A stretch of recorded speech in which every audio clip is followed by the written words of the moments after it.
जितने भी वहां पे चुनावी रैलियां हुई और उन तमाम चुनावी रैलियों में प्रधानमंत्री जब भी वहां गए उन्होंने कहा कि ओडिशा में डबल इंजन की सरकार इस बार बनेगी। और मुझे याद है उन्होंने कहा था कि आप 10 जून को आइए और 10 जून को यहाँ पे बीजेपी का एक सीएम बनेगा। और मुझे लगता है कि इसी बात को वहां की जनता ने आत्मसात किया।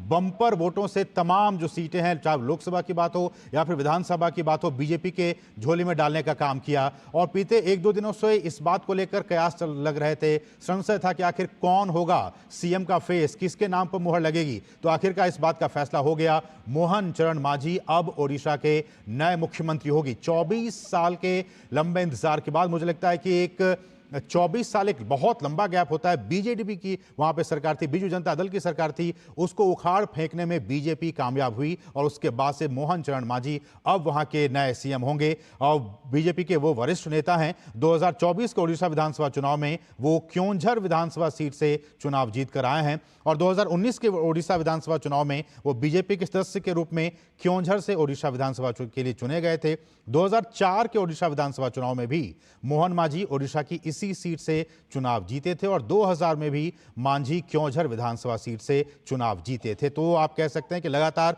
क्योंझर सीट से वो जीतते हुए आए हैं और मोहन चरण मांझी के नाम पर आखिरकार मुहर लग गई। केंद्रीय पर्यवेक्षक के तौर पर राजनाथ सिंह और भूपेंद्र यादव वहां पर मौजूद थे और उन्होंने इस बात का ऐलान किया कि मोहन चरण मांझी ही ओडिशा के नए सीएम होंगे। हमारे साथ हमारे सहयोगी शैलेंद्र मिश्रा भी बने हुए हैं। शैलेंद्र, जिस तरह से हमारे सहयोगी ओपी बता रहे थे कि आदिवासी समुदाय, जनजातीय समुदाय का एक अच्छी खासी भागीदारी इस चुनाव में देखने को मिली और इसलिए चाहे वो लोकसभा की बात हो या फिर विधानसभा की बात हो, अच्छी खासी तादाद में लोगों ने बीजेपी को भर भर कर वोट दिया, वहां से सीटें जीत कर आई।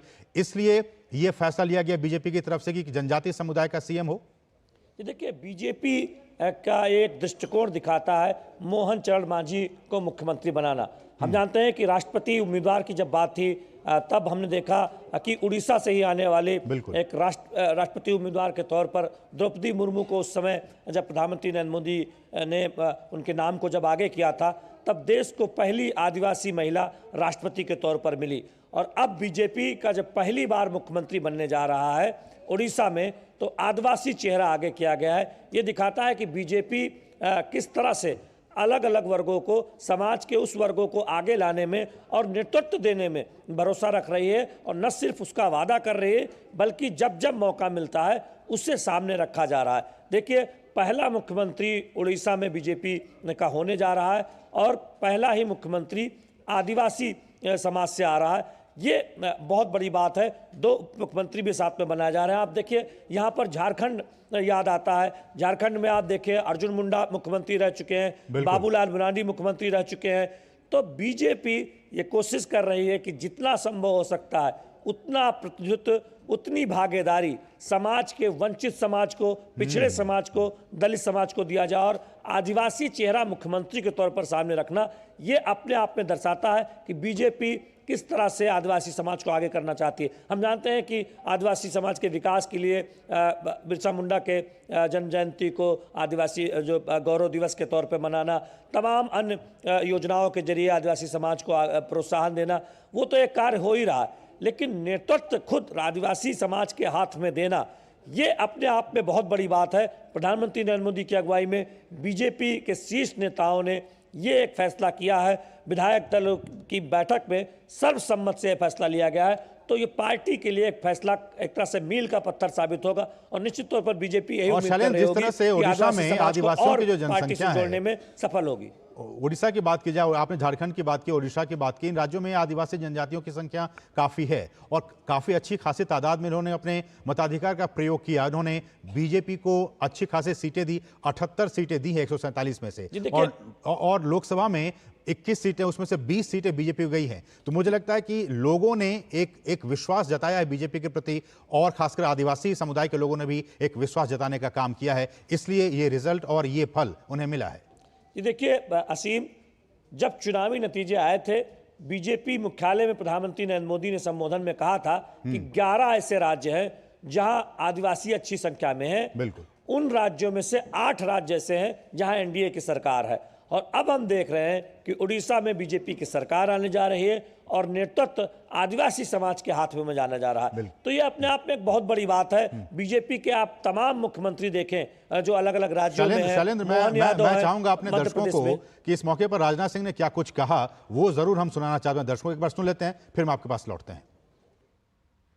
मुख्यमंत्री पद हेतु नाम आमंत्रित किए तो केवी सिंह देव जी ने सबसे पहले खड़े होकर मुख्यमंत्री पद के लिए श्री मोहन मांझी का नाम प्रस्तावित किया है। और इसके साथ ही सूरमा पाड़ी, रवि नारायण जी नायक, लक्ष्मण भाद और पृथ्वीराज जी हरिचंदन जी, इन सब सारे लोगों ने समर्थन किया। और साथ ही साथ हमारे विधायक दल के सभी सम्मानित सदस्यों ने तालियां बजाकर इसका जो है स्वागत किया। मोहन मांझी जी को मैं सर्वसम्मत भारतीय जनता पार्टी विधायक दल उड़ीसा का मैंने नेता निर्वाचित घोषित किया है।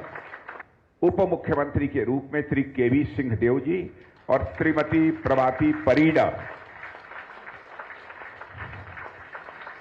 इनके नाम की भी यही घोषणा कर दी जाए तो मुख्यमंत्री जी की सहमति से इन नामों की भी घोषणा की है। तो स्पष्ट तौर पर आपने सुना, राजनाथ सिंह ने ऐलान किया कि मोहन मांझी के नाम पर सबकी सर्वसम्मति बनी है और उनके नाम पर उन्होंने ऐलान किया। लेकिन शैलेंद्र, हम जानते हैं कि भाजपा की कार्यशैली ऐसे ही रही है। जिन नामों की चर्चा बीते कई दिनों से, ओडिशा का सीएम कौन होगा, ये हो सकता है क्या ये हो सकता है, उन तमाम बातों को, उन तमाम नामों को दरकिनार करते हुए एक नया नाम, आदिवासी चेहरा, बीजेपी की ये कार्य पद्धति रही है। देखिए असीम, प्रधानमंत्री नरेंद्र मोदी ने एक बार कहा था कि तमाम संगठन के जो लोग हैं, पार्टी में हजारों लाखों लोग हैं जो चुपचाप अपना काम करते रहते हैं। कुछ लोगों को चर्चा मिलती है, कुछ लोगों को चर्चा नहीं मिलती, लेकिन इसका मतलब ये नहीं है कि उनका योगदान कम है। वो अपने पूरा योगदान देते रहते हैं। तो पार्टी ये कोशिश करती रहती है कि ऐसे संगठन के लोग या ऐसे चुनाव जीतने वाले पार्टी के समर्पित कार्यकर्ताओं को आगे लाया जाए, नेतृत्व दिया जाए। आज आप देखिए मध्य प्रदेश में आप देख रहे हैं मोहन यादव मुख्यमंत्री हैं। आप कई राज्यों में जो बीजेपी के उप मुख्यमंत्री हैं वो पिछड़े समाज से आते हैं। ओबीसी समाज को नेतृत्व देने का काम किया गया है। आप मोदी सरकार में देखिए कि ओबीसी समाज से मंत्रिमंडल में मंत्रियों की संख्या इतिहास में आप देखें 2019 के बाद जब फेरबदल हुआ था तब सबसे ज़्यादा हो गई थी। तो ये पूरी कोशिश की गई है कि ज़्यादा से ज़्यादा भागीदारी नेतृत्व में दिया जाए, राज्य स्तर पर दिया जाए, केंद्र स्तर पर दिया जाए। और हम देख रहे हैं केंद्र में मंत्रियों की संख्या हो या कई राज्यों में मुख्यमंत्रियों की बात हो, उप मुख्यमंत्री की बात हो, वो ओबीसी समाज को, दलित समाज को, आदिवासी समाज को दिया जा रहा है। शैलेंद्र, एक बात ये भी समझ में आपसे मैं जानना चाहूंगा कि ओडिशा में 24 सालों तक बीजेडी की सरकार रही और पांडियन अभी एक्टिव पॉलिटिक्स, उन्होंने कहा कि मैं इस्तीफा ले रहा हूं क्योंकि जिस तरह से एक करारी हार हुई है बीजेडी की, उसके बाद उन्होंने कहा कि मैं नैतिक तौर पे ये स्वीकार करता हूं और मैं इस्तीफा देता हूं। मैं आपके पास सवाल पे आऊंगा, लेकिन मैं कुछ बता दूं मोहन चरण मांझी के बारे में, जो नए सीएम बने हैं ओडिशा के। मोहन चरण मांझी ओडिशा में भाजपा के वरिष्ठ नेता हैं। वो क्योंझर विधानसभा सीट से ही चुनाव जीतते आ रहे हैं और इस बार भी उन्होंने इसी सीट से चुनाव जीता है, क्योंझर विधानसभा सीट से। 2019 में भी वो क्योंझर से ही विधानसभा चुनाव जीतकर विधानसभा में पहुंचे थे। 2004 में भी वो ओडिशा की क्योंझर सीट से विधायक निर्वाचित हुए थे। तो लगातार 2004 से और सन 2000 में भी मांझी क्योंझर विधानसभा सीट से चुनाव जीते थे। तो लगातार मोहन चरण मांझी इस सीट से जीतते चले आ रहे हैं और इस जीत का उन्हें अब फल मिला है कि वो अब ओडिशा के नए मुख्यमंत्री होंगे।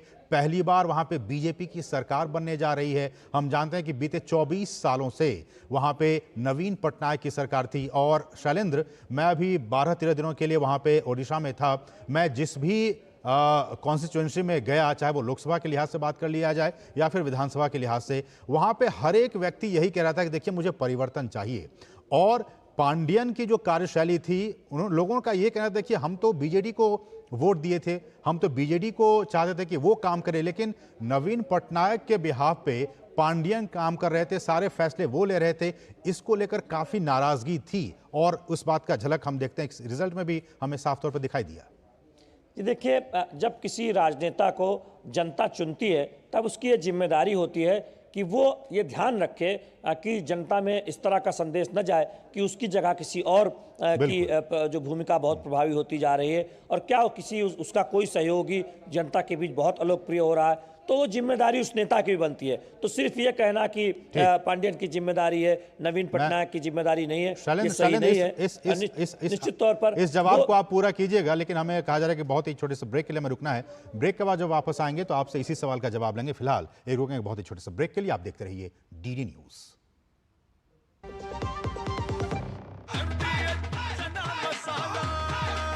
अब छोलिया हो या लोबिया, सफेद चने या काले चने, सब कुछ मजेदार बने।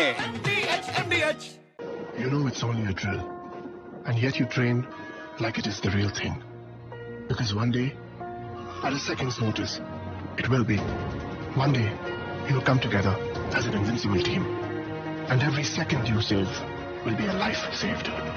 The Indian Air Force is looking for an exceptional team, a team that is truly a cut above. Join the Indian Air Force to be a cut above. जीरा से प्यास बुझाए, डाइजेशन के लिए मस्त, शरीर में नमक पानी का बैलेंस बनाए।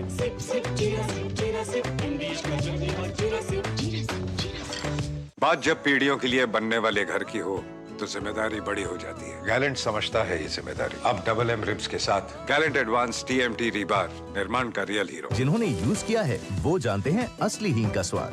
MDH सुपर हींग, शुद्धता का असली तड़का। MDH। तो इस वक्त की बड़ी खबर, मोहन मांझी, जी हां, मोहन चरण मांझी होंगे ओडिशा के नए मुख्यमंत्री। और बीजेपी विधायक दल की बैठक में इस बात का फैसला कर लिया गया। राजनाथ सिंह पर्यवेक्षक के तौर पर, भूपेंद्र यादव पर्यवेक्षक के तौर पर, और आज मीटिंग हुई, बैठक हुई, और बैठक में इस बात का ऐलान कर दिया गया कि अगले CM जो होंगे, यानी कि ओडिशा के 16वें चीफ मिनिस्टर, मुख्यमंत्री मोहन चरण मांझी होंगे। इस बात का ऐलान कर दिया गया। हम आपको लगातार ये ब्रेकिंग न्यूज़ बता रहे हैं। 2004, 2000, 2004, उसके बाद से लगातार ओडिशा की क्योंझर सीट से विधायक के तौर पर चुने जाते रहे हैं मोहन चरण मांझी। आदिवासी चेहरा, भाजपा, ओडिशा की भाजपा की राजनीति के एक बहुत ही बड़े चेहरा, और इसको लेकर कि मोहन चरण मांझी कौन होगा, तो इस पर से पर्दा हट गया है। मोहन चरण मांझी ओडिशा के नए CM होंगे। हम हमारे सहयोगी लगातार शैलेंद्र और OP यादव बने हुए हैं। शैलेंद्र, पहले आप अपनी बात पूरी कीजिए, फिर मैं OP यादव के पास जाऊंगा भुवनेश्वर। मैं कह रहा था कि नवीन पटनायक अपनी जिम्मेदारी से बच नहीं सकते। अगर कोई उनका सहयोगी अलोकप्रिय है तो ये उन्हें देखना था, और सिर्फ ये कहना किसी एक व्यक्ति की वजह से ये हार मिली बीजेपी को, ये बिल्कुल उचित नहीं है। निश्चित तौर पर ये जिम्मेदारी नवीन पटनायक की बनती है। बीजेपी लंबे समय से संघर्ष कर रही थी, और देखा जनता ने कि वो एक विकल्प के तौर पर उभरी, और तभी जनता ने इतना बड़ा बहुमत प्रदेश में, और हमने देखा कि लोकसभा में सिर्फ एक सीट ऐसी है जो बीजेपी के खाते में नहीं गई। तो ये कहना कि सिर्फ एक सहयोगी से नाराजगी थी, ये बिल्कुल उचित नहीं है। बिल्कुल। जनता ने एक तरह से नकारा बीजेडी को, नवीन पटनायक को और उनकी पार्टी। इसका मतलब कि आप बिल्कुल सही कह रहे हैं कि सिर्फ एक व्यक्ति की वजह से आप जिम्मेदारियों से बच नहीं सकते हैं। इसका मतलब कि बीते 24 सालों में जो आपने नीतियां बनाई, उन नीतियों को लोगों ने फेल कर दिया, उन नीतियों को आत्मसात नहीं किया, उन नीतियों को नेग्लेक्ट कर दिया गया, उन नीतियों को एक्सेप्ट नहीं किया गया, और इसलिए जनता ने कहा कि हमारे पास दूसरा विकल्प है, बीजेपी को वोट दिया। हमारे सहयोगी OP यादव ग्राउंड जीरो पे भुवनेश्वर में बने हुए हैं। OP, लगातार आप रिपोर्टिंग कर रहे थे आज दिन में भी उस जनता मैदान से जहां के कि कल शपथ ग्रहण होना है, प्रधानमंत्री खुद वहां पे मौजूद होंगे। आप कह रहे थे कि आज शाम को मीटिंग में इस बात का फैसला कर लिया जाएगा कि कौन होंगे CM। अब इस बात से पर्दा हट गया है, मोहन चरण मांझी CM होंगे। कितनी तैयारी, कल खुद प्रधानमंत्री इस शपथ ग्रहण समारोह में शामिल होंगे? OP, आप हमें सुन पा रहे हैं? हमारा संपर्क उनसे नहीं हो पा रहा है। तो जैसा कि हमने कहा कि लगातार वहां पे तैयारियां चल रही हैं भुवनेश्वर के जनता मैदान में। वहां पे कल प्रधानमंत्री खुद इस शपथ ग्रहण समारोह में मौजूद होंगे, जब मोहन चरण मांझी वहां पे मुख्यमंत्री के तौर पर पद और गोपनीयता की शपथ लेंगे, और साथ ही साथ 2 उप मुख्यमंत्री भी होंगे। शैलेंद्र, 2 उप मुख्यमंत्री बनाने के पीछे आपको क्या लगता है, क्या कारण हो सकते हैं? देखिए, बीजेपी ने ये एक तरह से देखे तो कई राज्यों में ऐसा किया है। उत्तर प्रदेश में आप देखिए 2 उप मुख्यमंत्री हैं, केशव प्रसाद मौर्य और ब्रजेश पाठक। तो उस परंपरा को हम एक तरह से देख रहे हैं कि अब बीजेपी कई राज्यों में आगे बढ़ा रही है। इसलिए कि वहां पे तो 80 सीटें हैं, वहां पे तो लोकसभा की भी और विधानसभा की भी अच्छी खासी सीटें हैं, लेकिन उस हिसाब से ओडिशा छोटा राज्य है। देखिए, कई बार संतुलन बनाने के लिए भी होता है कि अलग अलग वर्गों को प्रतिनिधित्व देना है, नई लीडरशिप उभारनी है राज्य से, उसलिए भी ये मौका दिया जाता है। हम राजस्थान में देख रहे हैं, मध्य प्रदेश में देख रहे हैं, अब उड़ीसा में भी ये होता हुआ देख रहे हैं। तो ये बीजेपी आप देखें पिछले कई राज्यों में जहां पर उसने चुनाव जीता है, हम देख रहे हैं कि अधिकांश राज्यों में उप मुख्यमंत्री भी साथ में जरूर चुना जाता है। विधायक दल की बैठक में उप मुख्यमंत्री का भी नाम का ऐलान किया जाता है। तो हम देख रहे हैं कि 2 उप मुख्यमंत्री दिए गए हैं, जिससे एक महिला नेतृत्व भी उभारने की एक कोशिश दिखती है उड़ीसा के अंदर। तो निश्चित तौर पर ये उस दिशा में एक कदम माना जा सकता है। और बीजेपी उत्तर प्रदेश के बाद हम देख रहे हैं, चाहे वो मध्य प्रदेश की बम्पर जीत रही हो या फिर राजस्थान में, वहाँ पर भी उप मुख्यमंत्री का चेहरा सामने लेकर आई। चलिए, बहुत बहुत शुक्रिया शालीन इन तमाम ताज़ा अपडेट्स को हम तक पहुंचाने के। तो बड़ी खबर आपको बता दें कि मोहन चरण मांझी जो हैं वो ओडिशा के नए मुख्यमंत्री होंगे और केवी सिंह देव और प्रभाती परिडा को भी उप मुख्यमंत्री बनाया गया। तो 2 उप मुख्यमंत्री और 1 मुख्यमंत्री मोहन चरण मांझी, और वो 16वें मुख्यमंत्री होंगे ओडिशा के। और 147 सदस्य विधानसभा में आपको जानकर खुशी होगी कि 78 सीटें भाजपा ने जीती हैं। बीजेडी की वहां पे 24 सालों से सरकार थी, उसको हटाकर जनता ने कहा था कि हमें परिवर्तन चाहिए। एंटी इनकम्बेंसी का एक बहुत बड़ा माहौल था, पांडियन फैक्टर भी था, और जो नीतियां थी उन नीतियों को लोगों ने एक्सेप्ट नहीं किया। उन्होंने कहा कि हमें अब परिवर्तन चाहिए, और परिवर्तन के तौर पर बीजेपी एक बहुत ही अहम विकल्प के तौर पर वहां पे अपने आप को स्थापित करने की कोशिश की, और उसमें कामयाब हुई बीजेपी। और उसका नतीजा ये हुआ कि लोगों ने बढ़ चढ़ कर हिस्सा उसमें लिया वोटिंग में, और अपना वोट बीजेपी को दिया। चाहे वो लोकसभा की बात हो, 21 में से 20 सीटें बीजेपी के झोले में गई, और 147 में से 78 सीटें विधानसभा में वो बीजेपी की झोले में गई। और इस तरह से अब ये सस्पेंस उठ गया है, मोहन चरण मांझी ओडिशा के नए मुख्यमंत्री होंगे, और साथ ही साथ 2 उप मुख्यमंत्री भी होंगे। तो इसके साथ इस बुलेटिन में बस इतना ही। मुझे और हमारी पूरी टीम को दीजिए अनुमति। नमस्कार।